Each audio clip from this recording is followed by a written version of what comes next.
สบายดีเด้อทุกคน อันนี้สิมาเฮ็ดส้มปลาแซลมอน อันนี้แช่น้ำข้าวมวกไว้แล้ว5 ชั่วโมง ตอนแช่น้ำข้าวมวกลืมทายเนาะแช่น้ำข้าวมวกแล้วก็มาให้มันเสด็จน้ำประมาณชั่วโมงหนึ่งแล้วก็มาปั่นแล้วนี่ที่เฮ็ดส้มปลาแซลมอนเด้อก็เฮ็ดคือส้มหมูส้มซีนหั่นล่ะส้มปลาแซลมอนนี่หักสิใส่หนังหมูเนาะคันบ่ใส่หนังหมูมันสิบ่หันมันสิบ่แซ่บใส่หนังหมูให้มันเติมกันอันนี้ขั้นเดะอันน่ะปั่นแดแล้วโอเคเรามาเบิ่งนำกัน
จากบดปลาแล้ว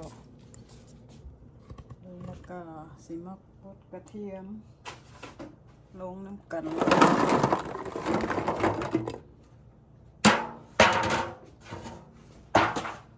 บดกระเทียมลงใส่กันเลย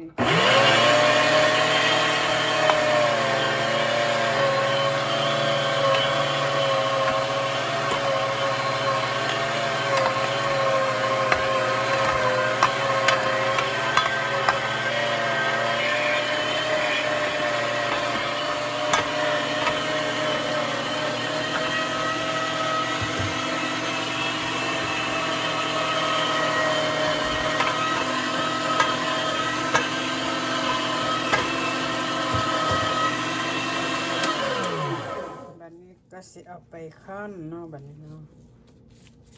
คั่นใส่กับเครื่องปรุงหนังหมูเด้คั่นแล้วก็สิห่อบัดนี้อันนี้สิมาสั่งให้เบิ่งว่าปลาแซลมอนมีจักเผาเนาะ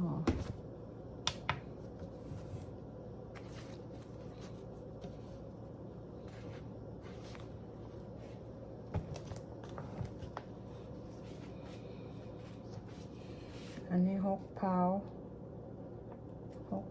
10 ออน6 เผากับ10 ออนเด้อ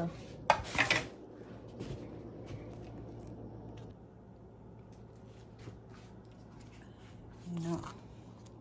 ปลาแซลมอนประมาณ6 เผา10 ออนทำนี่แหละแล้วก็สิมาใส่แป้งนัว2 บวงนี่ซะบวงครึ่งก็ได้2 บวงก็ได้แล้วแต่พอมาแล้วก็เกลือ4 บวงครึ่งตักกินกระเทียมถ้วยน้อยนึงเอามาบดใส่กันเนี่ยแล้วก็ใส่ผงแหนมถ้าซื้อตลาดฮะผงแหนมมาจากไทย1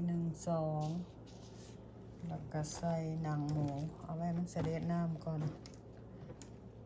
ขั้นใส่หนังหมูเวลาห่อเขาก็ใส่บักเพชรกับกระเทียมอีกขั้นแล้วห่อรสได้ขั้นบ่ห่อมันก็แข็งได้ทำนั่นละบ่มีอย่างหลายใส่ผงมันก็แซ่บเกลือก็4 บวงครึ่งตักกินละปลาแซลมอนประมาณ6 เผาปลายนี่เท่านี้ละโอเค3 ตัวปลาแซลมอนแบบนี้บดแล้วเขาก็จิมาคั่นเนาะบดได้ครึ่ง3 มีเดียมเนี่ยสิมาคั่นปรุงเครื่องมันก็คั่น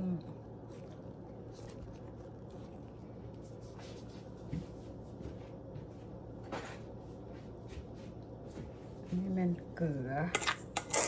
ผงบวงนี่1 บวง 2 บวง 3 บวง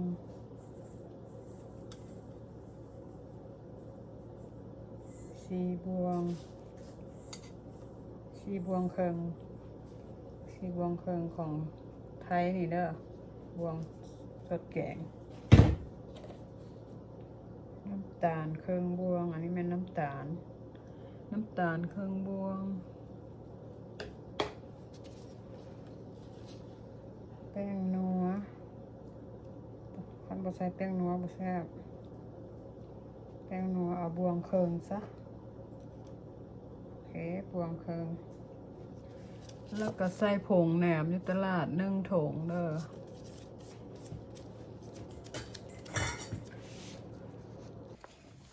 นี่ให้ประตูค่อยคั่นเห็นแล้วถึงเครื่องแล้วให้คั่นเห็นแล้ว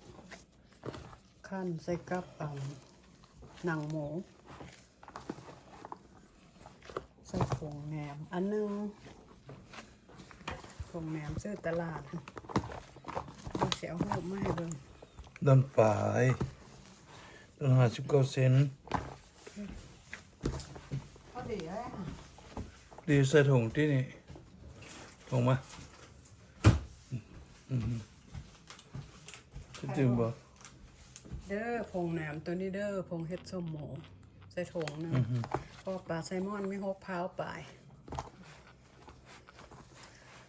ค่อยๆว่าผ่านมาแหละเกลือ4 บวงครึ่งบวงตักแกงแล้วก็แป้งนัวบวงครึ่งหรือว่า2 บวงก็ได้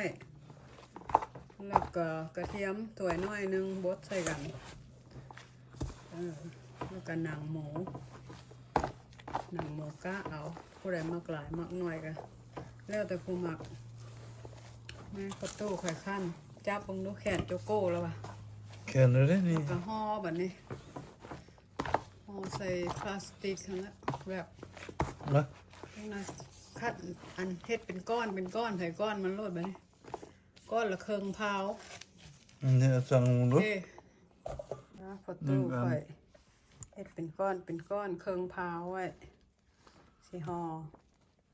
ครึ่งพาว 81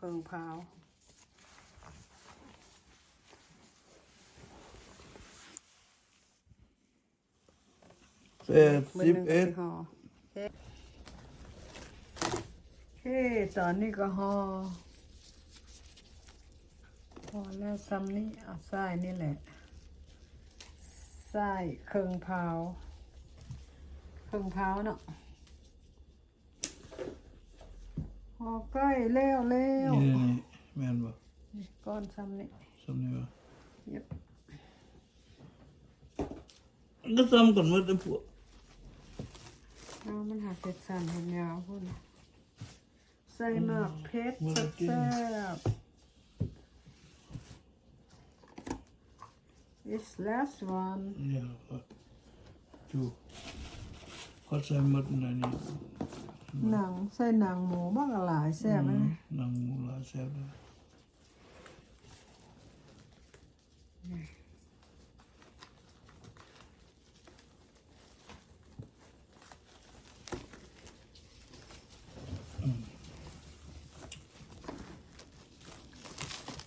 แบบนี้เลยเนาะตัวนี้ใหญ่กว่าหมู สุดท้ายเลย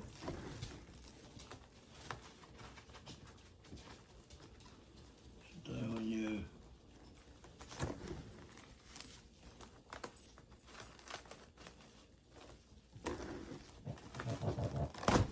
โอ้โอนมา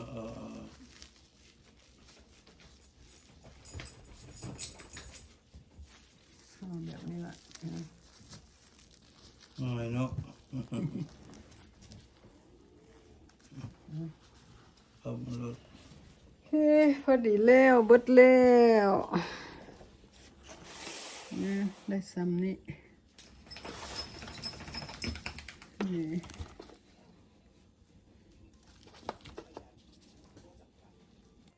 แล้วก็จะได้แบบนี้เนาะอันนี้มันเฮลเปอร์ซอย ห่อบงามปานใดมื้อนี้ เป็นน้ำปูห่อที่บงาม ใส่บักเพชรน้อยๆแซ่บๆหอมๆเล็กประมาณ30ปลายห่อ จบอ้าว อึ๊บนี่แล้วละเด้อส้มปลาแซลมอนบ่แม่นส้มหมูเด้ออันนี้ส้มป กิ ลาน แซ ใส่ไข่แซ่บนะ ส้มปลาแซลมอน3 มื้อก็ได้กินใส่หนังหมูก็ซื้อมาซอยเอา กิน ต้ม เลยกินเลย ต้มแล้วซอยใส่นี่โอเค